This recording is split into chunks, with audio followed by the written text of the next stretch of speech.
সেদিন আমি একজন ইউটিউবের টিচারকে দেখলাম। এক ছাত্র তাকে প্রশ্ন করেছে যে, স্যার আমি তো এই সাবজেক্টগুলো তেমন ভালো পারি না। তো সেই ক্ষেত্রে আমার করণীয় কি? এখন উনি সেই ছাত্রকে দেখলাম উপদেশ দিল যে, যেহেতু তুমি এই বিষয়গুলো পারো না, তাহলে তোমার আর পড়াশোনা করার দরকার নাই।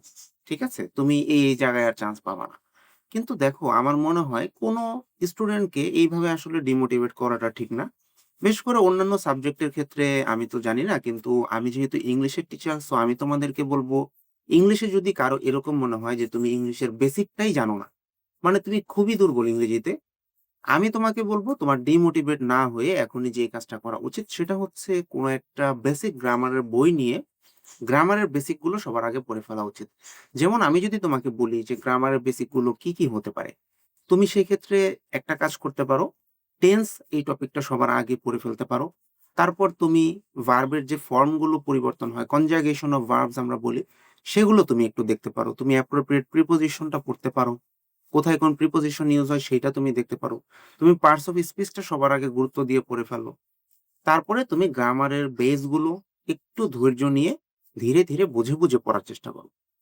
তুমি যদি এইভাবে প্রিপারেশনটা নিতে পারো, আমার মনে হয় তোমার বেসিক যদি দুর্বলও হয়, তুমি ২ থেকে ৩ মাস সময় নাও না। যে তুমি শুধু বেসিকের পিছনে এই সময়টা দিবে।